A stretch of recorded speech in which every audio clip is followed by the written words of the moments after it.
Ang nag-iisang pagbabalita sa radyo na tunay na napapakinggan ng Pilipino sa buong bansa, sa buong mundo. Live mula sa RMN News Center Manila, ito ang KBB Golden Dove Best News Program. RMN News Nationwide. Headlines.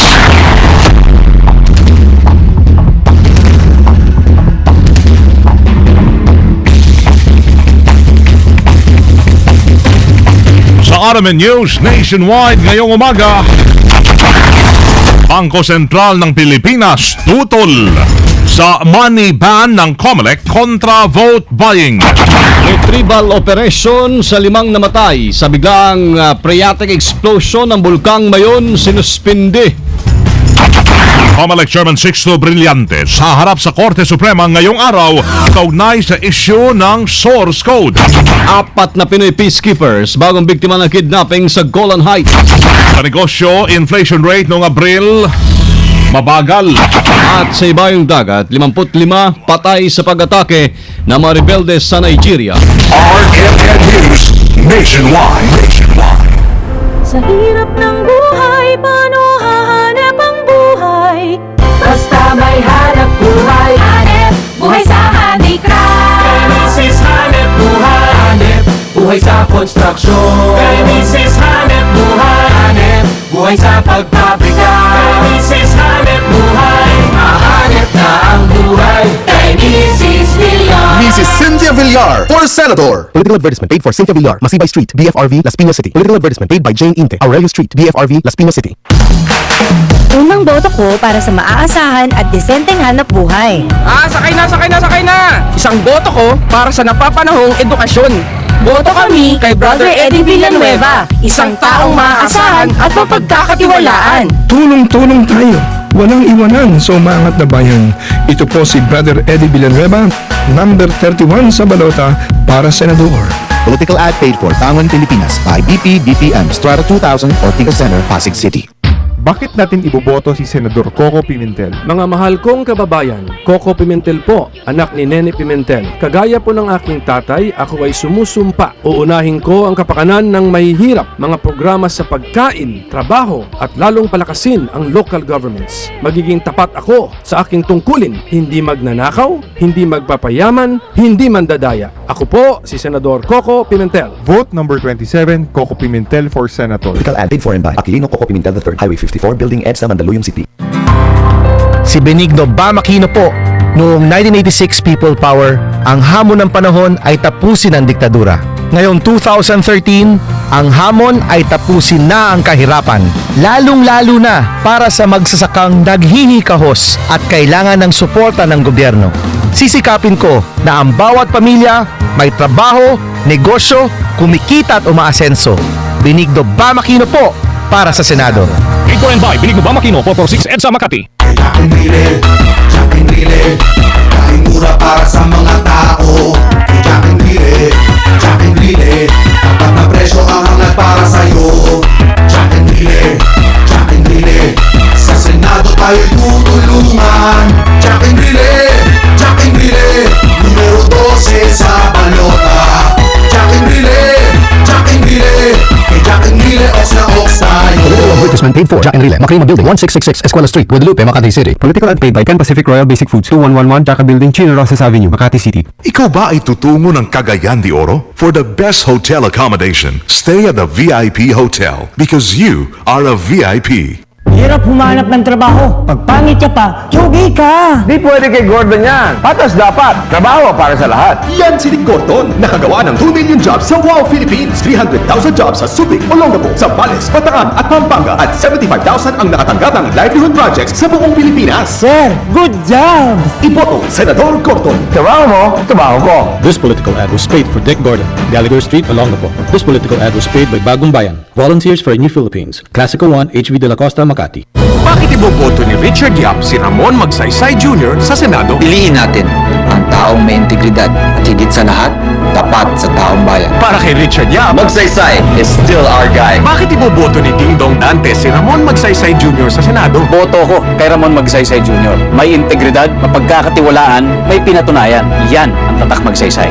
my guy. Number 24 sa balota, Ramon Magsaysay Jr. Ibalik sa Senado. Political advertisement paid for by Ramon Magsaysay Jr. Centrum 2 Building, Valera Street, Makati City. Sa iyo, ang gara ng buhay ko sa iyo. Buong buo ang tiwala ko. Ang gara na ako. Ang gara na tayo. Ang gara, ang sigaw ng bawat Pilipino. Ang gara na sa Senado. Political ad paid for by Gardo Angara, 7992 Heritage Building, Makati. Ito po si Senator Loren Legarda. Para hindi na maundoy, mga Sendong at mga Pablo, ginawa natin yung Climate Change Act at yung People Survival Fund. Para kayo'y magkatrabaho at magkanegosyo. Nandyan ang Barangay Kabuhayan Act at Micro and Small and Medium Enterprises Law. Ilan po lamang yan sa ating mga nagawang batas para sa inyo. Ito po si Loren Legarda, patuloy na maglilingkod sa inyo. Iboto number 19 sa balota, Senator Loren Legarda. Political ad paid for and by Loren Legarda, Boni Serrano Avenue, Quezon City. Narito po si Susan Roses, humihiling sa inyo. Minsan ko na siyang inendorso. Nagampanan niya ng maayos ang kanyang sinumpaang tungkulin. Ngayon muli ko siyang idinudulog sa inyo. Muli nating ihalal si Cheese Escudero sa Senado. Cheese Escudero sa Senado. Escudero! Pagbabago! Political advertisement paid for and by Cheese Escudero, Buhatan, Sorsogon City, Sorsogon. Ikaw ba ay handa na sa misyong bumoto sa Mayo 13? Kilala mo na ba ang mga taong nangangako ngayon ng magandang pagbabago sa buhay, sa pamilya, sa mga anak at bayan mo? Alam mo na ba kung saan presinto ka bumoto? Kasama bilang na ang mga araw. 5 days na lang eleksyon na, baka nakailang beses ka na dati ha. Baka pwede ngayong eleksyon, huwag mo nang ibenta ang boto mo. Mission 2013, boboto ako! Sino-sino ang mga tatatakan mo sa balota? Ilang segundo lang yan. Kapalit ay ilang taong panunungkulan sa bayan o ilang taong pagsasamantala sa kapangyarihan. Por favor, iboto ang tamang tao. Tamang tao. Ang pinakamalaking mga balita abot sa bawat Pilipino saan man sa bansa. RMN News. Buenos Dias, Pilipinas. Umaga ng Miyerkules na ngayon, Mayo 8, 2013. Ito po ang numero 1 RMN News Nationwide. Ako si Wayne De La Peña. Mabuhay Pilipinas, ako si Badio Beras. Tayo po'y live na live sa DYHB 747 RMN Bacolod, DXRZ 900 RMN Zamboanga, 94.1 Power Radio RMN Daet, at sa DYKR 1161 RMN Kalibo. Live international via www.rmnews.com at WRMN New York, USA. At siyempre sa lato ng ating mga numero 1 AM radio station sa buong bayan.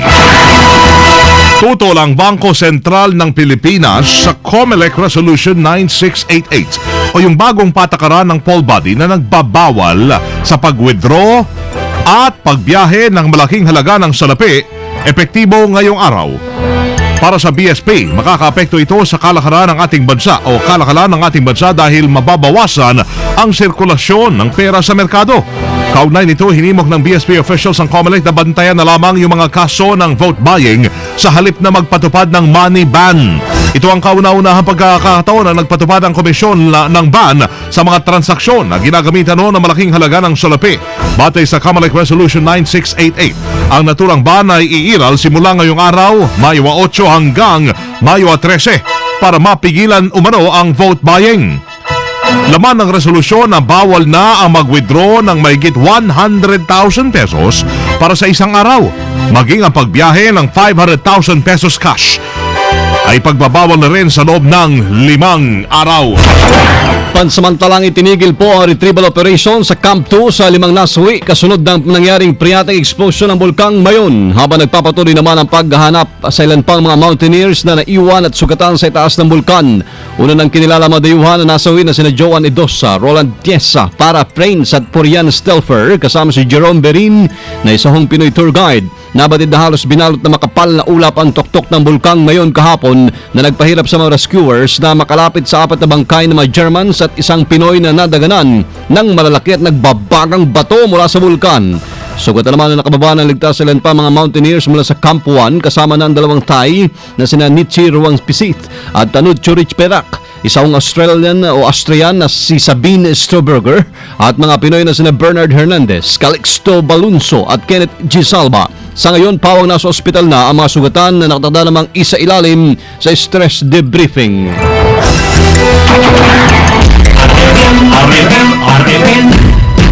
RMN Nationwide Report. Tunay pa rin ng balitang yan, 4 na natrap sa Bulkang Mayon, kinilala na. Kasama natin sa Balita Live, si Leo Barceliano ng RMN Legazpi. RMN Report.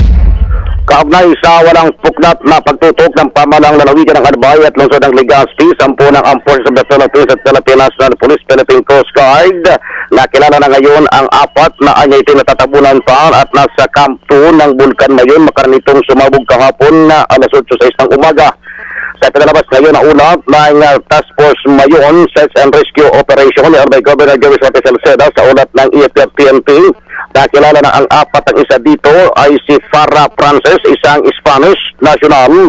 Samantalang ang dalawang tatlo ay nakilala na pawang mga German na sina Ronan Tietze at itong si Florian Shelter.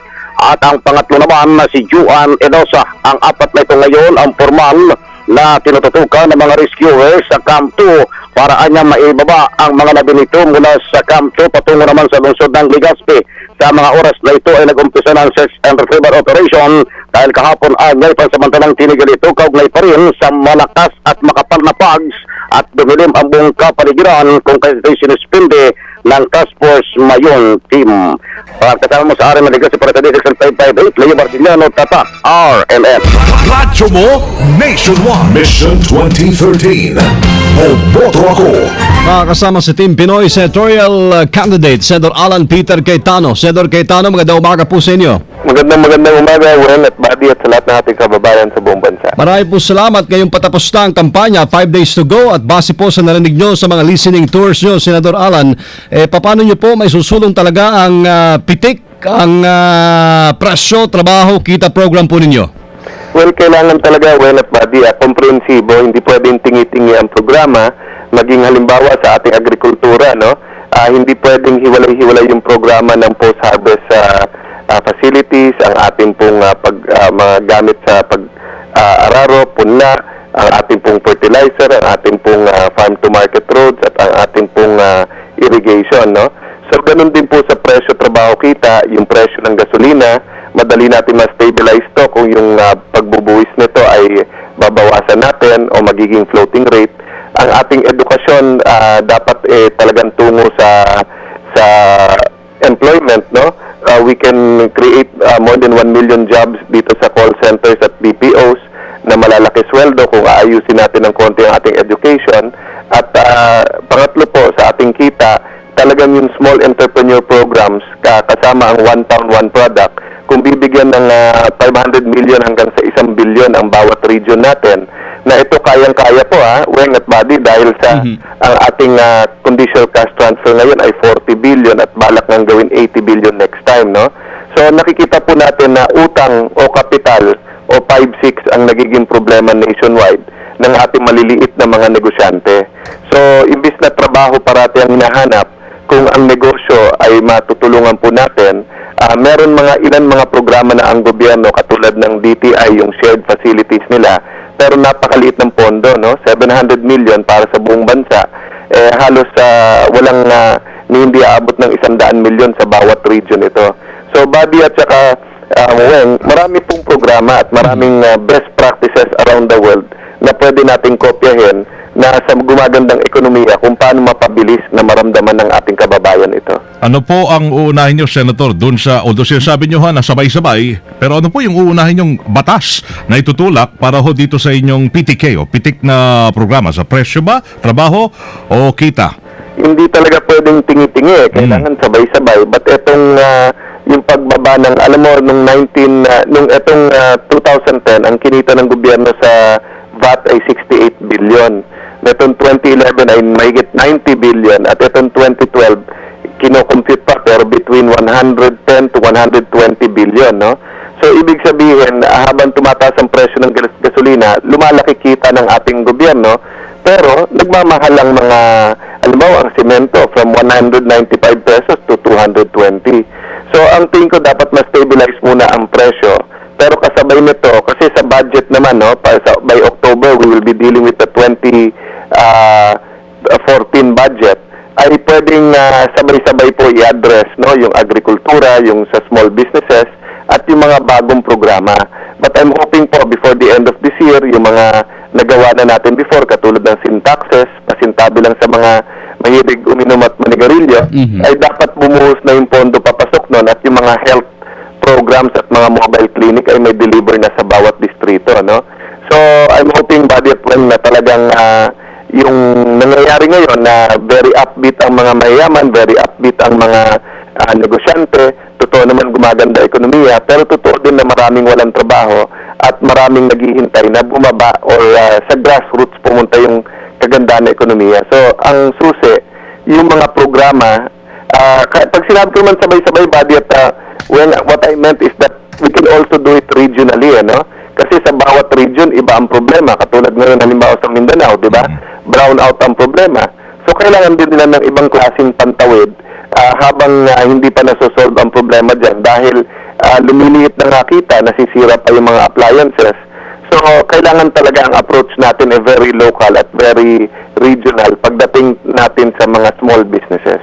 Panghuli na lang po, Senator Alan, dahil nga sa nabanggit mo na rin naman at sa NSCB study, improving nga ekonomiya, employment rate natin, maganda naman daw, pero mahirap at kulang pa rin ho ang kinikita ng marami. Sa tingin nyo talaga, ano yung po pwedeng itulak para maramdaman ng mga tao yung benepisyo ng gumagandang ekonomiya?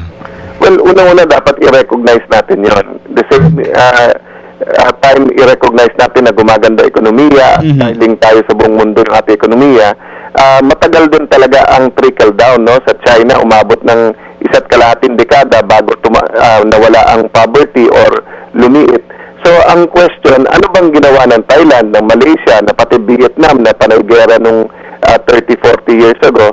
Anong ginawa ng mga programa na mapabilis na maramdaman ng kanilang mga constituents, ng kanilang mga kababayan, yung ganda ng takbo ng ekonomiya nila? So, ito naman po hindi mga sekreto, katulad ng One Town, One Product sa Thailand, kung saan binuhusan ng pondo, product development, research, market research, packaging, at pati puhunan, no? So, ako po nakikita ko yung paglalaganap talaga ng maliliit na negosyo, lalo na po yung nandyan na. Halimbawa po yung mga nasa palengke, mga vendors, mga pasalubong, yung mga tourism-related na mga negosyante, nandyan na paano na lang ma-improve at matulungan sila. Minsan, simpleng mga bagay, maayos lang yung mga CR sa mga palengke, dun sa mga pwedeng tigilan ng tourist, kung paano lang maayos ito para ang pasalubong ay mas mauwi nila, yung packaging halimbawa ng ilan sa mga produkto. So, napakaraming pwedeng gawin talaga, Weng, at saka Buddy, at nakikita ko po na talagang tsagain lang natin at magkaroon ng pag-asa. Pero, hindi kaya ito ng national government na sa lahat ng lugar siyang gumagawa.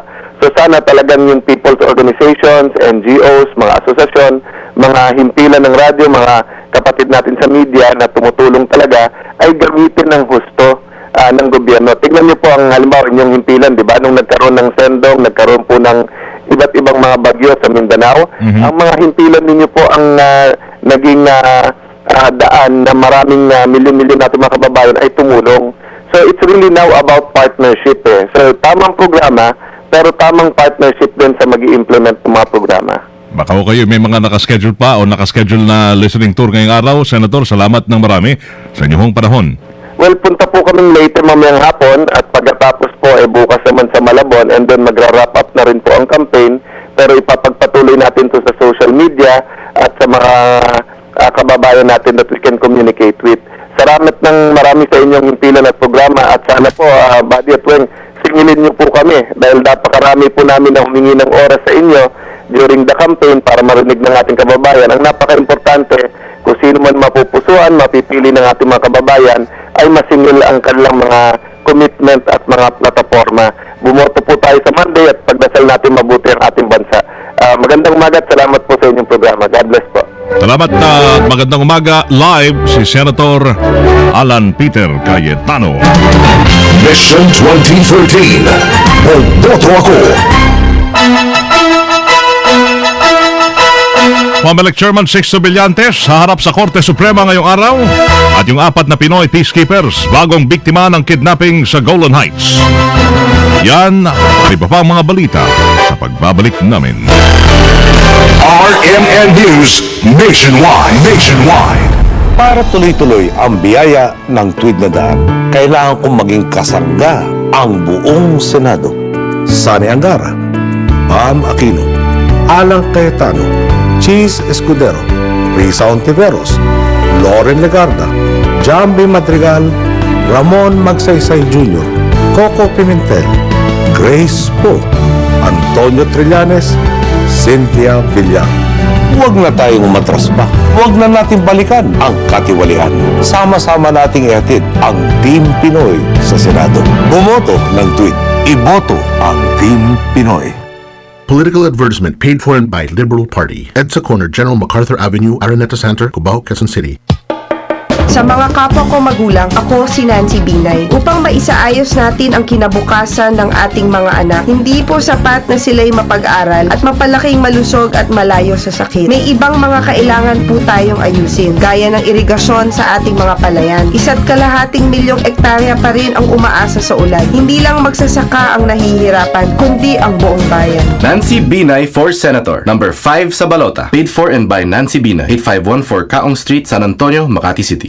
Sa hirap ng buhay, paano hahanap ang buhay?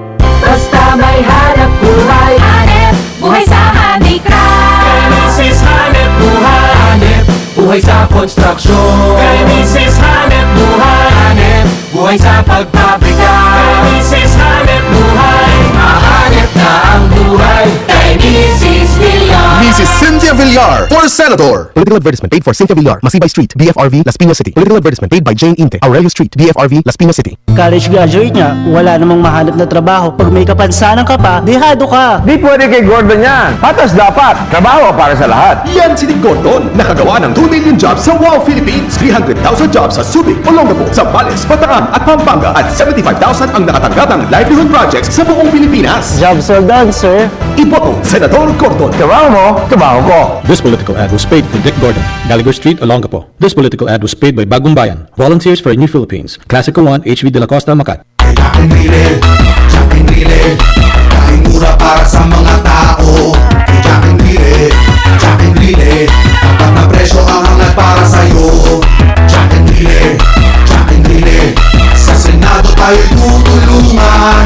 Jack and Rile, numero 12 sa balota. Jack and Rile, kay Jack and Rile, ox na ox tayo. Advertisement paid for Jack and Rile, Macrima Building, 1666 Escuela Street, Guadalupe, Makati City. Political ad paid by Pan Pacific Royal Basic Foods, 2111 Jaca Building, Chino Rosas Avenue, Makati City. Konti ng trabaho, kung yung 35 years old nga, hirap pumanap, lalong kawawa na ako. Di pwede kay Gordon yan. Patas dapat. Trabaho para sa lahat. Yan si Nick Gordon. Nakagawa ng 2 million jobs sa WOW Philippines. 300,000 jobs sa Subic, Olongapo, Zambales, Bataan at Pampanga. At 75,000 ang nakatanggap ng livelihood projects sa buong Pilipinas. Sir, nice jobs! Iboto, Senador Gordon. Trabaho mo, trabaho ko. This political ad was paid for Dick Gordon, Gallagher Street, Olongapo. This political ad was paid by Bagong Bayan, Volunteers for a New Philippines, Classical 1, HV de la Costa, Makati. Sa Mayo 13, bawat botante ay magpapasya kung sino ang magbibigay ng solusyon sa mga problemang kinakaharap ng bayan. Mission 2013, Boboto Ako! Ang mas malawak at komprehensibong election coverage sa Mayo 13 ay hatid sa inyo ng network na may pinakamaraming number 1. RMN. Mission 2013, Boboto Ako! The RMN Election Coverage. Update sa mga botante, ang proseso ng pagboto, pagbibilang ng mga boto, lahat ay pwede niyong mapakinggan sa iisang coverage. Mission 2013, Boboto Ako! The RMN Election Coverage. RMN News Nationwide. Tuloy sa mga balita natin ngayong umaga, haharap si Comelec Chairman Sixto Villantes sa Korte Suprema ngayong araw kaugnay sa pagdating ng source code ng precinct count optical scan machines. Ayon kay Villantes, nagkasundo ang Comelec at ang Office of the Solicitor General na ngayong Miyerkules na lang sila magkokomento dahil sa kakulangan ng oras. Dagdag pa ng chairman na siya mismo ang hahawak ng oral arguments para personal na rin siyang makahingi ng paumanhin sa Korte Suprema. Kauna ito ng mga pahayag niya noon na siya'y magbibitiw sa pwesto matapos ang sunod-sunod na hindi paborableng desisyon ng Korte Suprema sa COMELEC. Samantala, 4 na Filipino United Nations UN peacekeepers ang panibagong biktima ng pagdukot sa Golan Heights. Ayon kay UN Peacekeeping Spokesperson Josephine Guerrero, nagpapatrolya ang Pinoy peacekeepers malapit sa bahagi ng Al-Jamla. Ito yung ceasefire zone sa pagitan ng Israel at Syria nang sila po'y dukutin ng mga armadong lalaki. Ang Al-Jamla ay ang lugar kung saan binihag ng mga Syrian rebels ang 21 Filipino peacekeepers noong buwan ng Marso. Sa ngayon ay kinakasana ng UN ang pagpapalaya sa mga Pinoy peacekeepers. Inihag din ni Russian Ambassador to UN Vitaly Cherkin na siyang umupong presidente ng UN Security Council ngayong buwan na naipag-ugnayan na sila sa mga dinukot na Pinoy at sa bumihag sa mga ito. Matatandang kinundina noon ng United Nations ang pagbihag ng Syrian rebels sa 21 na mga sundalong Pinoy na bahagi ng UN peacekeepers sa Golan Heights. Philippine Embassy nakikipag-ugnayan na sa United Nations kaugnay ng panibagong pagdukot naman ng Pinoy peacekeeper sa Golan Heights. Kasama natin sa Balita Live si Joyce Adra. RMN Report! Nakikipag-ugnayan na sa United Nations ang Philippine Embassy sa Syria para sa pagpapalaya sa 4 na Filipino peacekeepers na bihag o bagong bihag ngayon ng mga rebelde sa Golan Heights. Ang naturang Pinoy peacekeepers ay dinukot sa Al-Jamla kung saan ito ay ceasefire zone sa pagitan ng Israel at Syria. Sa naturang lugar din dinukot noon ng Syrian rebels ang 21 Pinoy peacekeepers. Sa kanilang website, inihayag ng United Nations ang mahigpit nitong pagkondena sa panibagong pagdukot at umaapela ito sa mga rebelde na palayain na ang peacekeepers. Kasama mo sa DSA Joyce Adra, Tatak RMN. Pamilya Ortega nagpasalamat naman sa hatol po ng korte sa gunman sa Ortega Slay case. Sama natin sa Balita Live, Betty Sabando ng RMN Palawan. RMN Report! Pinatulanan ng habang buhay na pagkakabilanggo si Marlon Ricamata, ang gunman sa pagpatay kay Dr. Jerry Ortega, komentarista ng RMN Palawan at kilalang anti-corruption advocate at environmentalist. Kahapon, dakong alas 2 ng hapon ang simulan ang promulgation ng kaso at makalipas ang halos 1 oras na pagdinig ay nagbabana ng hatol ang hukuma sa sala ni Judge Angelo Arizala ng Branch 52 Regional Trial Court dito sa Puerto Princesa City. Sinintensyahan ng reclusion perpetua si Ricamata na umaming siya ang bumaril kay Dr. Jerry Ortega sa ulo noong Enero 24, taon 2011 habang nasa isang ukay-ukay dito sa lungsod. Maliban sa hatol na habang buhay na pagkakakulong, pinagbabayad din si Ricamata na mahigit sa kalahating milyong piso, maliban pa sa 50,000 piso na moral damages sa 30,000 naman sa exemplary damages. Matapos mahatulan, inilipat naman sa Iway Prison Penal Colony ang kustodiya ng gunman. Reaksyon naman ni Dr. Pate Ortega, biyuda ng pinaslang, laking pasasalamat nila sa korte sa lalawigan dahil sa minadali umano ang pagkahatol sa gunman sa pagpatay sa kanyang mister. Matatandaan si Ricamata ay umaming kinomisyon ng grupo ni Rodolfo Edrad alias Bumar para paslangin si Dr. Jerry Ortega. Kung matatandaan si Edrad naman alias Bumar ang siyang nagdiin sa magkapatid na sina Palawan ex-Governor Joel Reyes at dating Coron Mayor Marjo Reyes na umano'y mga nasa likod ng pagpapapatay kay Dr. Jerry Ortega. Kasama mo sa DWAR RMN Puerto Princesa City, Palawan, Pwede sa Bando, Tapak, RMN. Mission 2014. Boboto ako. Naglantad ho na ng suporta para sa pinsang si Bam Aquino ang Queen of All Media na si Chris Aquino. Nalalabas mamayang gabi sa Rock the Vote concert sa Lipa City, Batangas. Ang megastar naman na si Sharon Cuneta ay dadalo naman sa Rock the Vote Cebu sa Fuente Osmeña bukas ng gabi bilang pagsuporta rin kay Bam at sa tuwid na daan ni Pinoy. Ang iba pang mga celebrity endorsers ni Bam ay sila Mother Lily, Dingdong Dantes, Ogie Alcacid, Christian Bautista at Jim Paredes. Mission 2013. Boboto ako. Negosyo. Naitala sa buwan ng Abril ang pinakamabagal na inflation rate sa bansa. Naging mabagal ang paggalaw ng mga presyo ng bilihin dahil sa patuloy na pagbaba po ng presyo ng mga paon ng bilihin sa merkado at pagtaas ng presyo ng produktong petrolyo. Sa tala ng NSO, umabot lamang sa 2.6% ang average na pagtaas ng presyo ng mga produkto noong Abril. Mas mababa kumpara sa naitalang 3% noong nakaraang taon. RMN News Abro. Sa Nigeria, sa reporto ng Reuters, sumabot sa 55 ang namatay sa pag-atake ng hininalang miyembro ng Islam group na Boko Haram sa ilagang silangang bahagi ng Bama. Kabilang ho sa mga nasawi ang 22 pulis, 14 ng prison officials, 2 sundalo at 4 na sibilyan. 13 naman mula sa panig ng rebeldeng grupo. Ayon sa ulat, pinatakaso ng grupo ang mahigit 1,000 preso sa isinagawang raid na tumagal ng mahigit 5 oras. Bukod dito, isinunog din ng mga rebelde ang mga kampo ng militar at ilang mga gusaling pag-aari ng gobyerno. Maliit na bayan lamang ang Bama na nagsimulang sumiklab ang rebeldeng grupo na Boko Haram noong 2009. Mga kasama, live na live pa rin mula ho dito sa RMN News Center sa Makati City, Metro Manila, Philippines.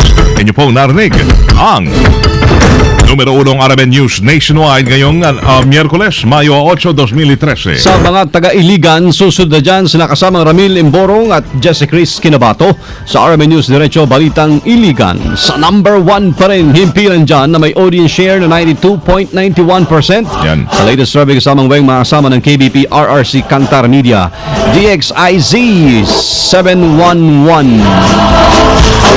Panoorin ho yung naging pagbabalita namin ngayong alas 7 ng umaga. Sa YouTube mga kasama, itype lamang po ang RMN News Nationwide. Kasama nyo sa serbisyo publiko, ako si Weng de la Peña. Ako si Buddy Oberas. Dito pa rin ho yan sa tahanan na may pinakamaraming number 1 ngayong 2013, pinakamaraming himpilan sa 2013. Ang RMN Radyo Mo Nationwide. 60 years ng maasahang public service nationwide. Live via satellite. Live via satellite. RMN News Nationwide. Buong bansang isang boses ng balita. RMN News Nationwide. Tatak alas 7:32 ng umaga. Tatak RMN.